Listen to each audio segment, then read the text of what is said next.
ప్రియులారా, మీరు రక్షించబడ్డారు అనే అంటకు కొన్ని ముఖ్యమైన సూచనలు చెప్తున్నాను. అదేంటంటే, మీరు నిజంగా దేవుని చేత రక్షించబడిన వాళ్ళైతే అపోస్తుల కార్యములు 2:38 ప్రకారం మీరు పరిశుద్ధాత్మను పొందుకుంటారు. పరిశుద్ధాత్మ దేవుడు మీలోని ప్రవేశిస్తాడు.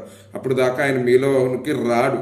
అది ఆ తర్వాత ఏమి జరుగుద్ది అని కనుక మనం చూసినట్లయితే గలతీ పత్రిక 5:17 ఉంటుంది. ఏంటంటే, శరీరము ఆత్మకును ఆత్మ శరీరమునకును విరోధముగా అపేక్షించును.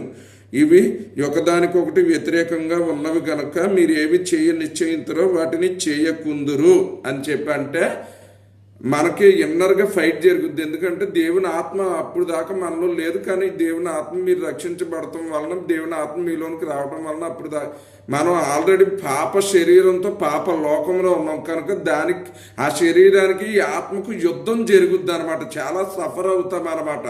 ఏంటంటే, మునుపు రక్షించబడక ముందు మీరు ఉండినటువంటి జీవితానికి రక్షించబడిన కొత్తలో అయితే దానికన్నా చాలా రెట్లు ఎక్కువ అయినటువంటి దుర్మార్గ క్రియలు అంటే చాలా ఉంటాయి అన్నమాట. అటువంటి సూచన మీలో కలుగుతుంది. అది ఏంటంటే ఇదే ఏంటంటే ఆత్మ శరీరం ఒకదానికొకటి వ్యతిరేకంగా ఉండి మనం ఏమి చెయ్యాలనుకుంటామో అవి చేయలేమని చెప్పి అదే విషయాన్ని పరిశుద్ధుడైన పౌలు కూడా చెప్పాడు. ఏంటంటే, నేను చేయనది నేను ఎరుగను, నేను నిశ్చయించినది చేయక ద్వేషించినది చేయుచున్నాను అని. అది ఏంటి?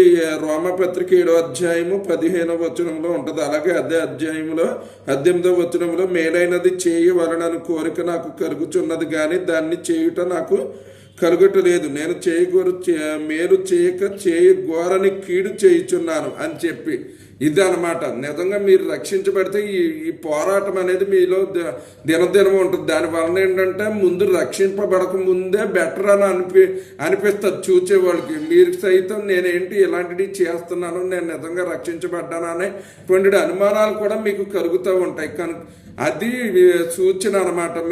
మీకు శరీరము ఆత్మ ఫైటింగ్ జరుగుద్ది. మీ శరీరమేమో పాపానికి ప్రేరేపిస్తూ ఉంటే ఆత్మ ఏమో దేవుని నీతిని అనుసరించడానికి ప్రేరేపిస్తుంది. కనుక ఆ రెండింటికి యుద్ధం జరుగుతుంది. కాబట్టి ఎక్కువ శాతం మీరు బలహీనంగా ఉంటారు. కాబట్టి మీ ఆత్మ ఓడిపోతూ ఉంటుంది. కానీ మీరు ప్రార్థన ద్వారా అలా కనిపెడుతూ ఉండటం ద్వారా మీరు జయము చూస్తారు. కనుక ఈ విషయాన్ని గమనించుకోవాలని ప్రభువైన యేసునామమున తెలియజేస్తారు.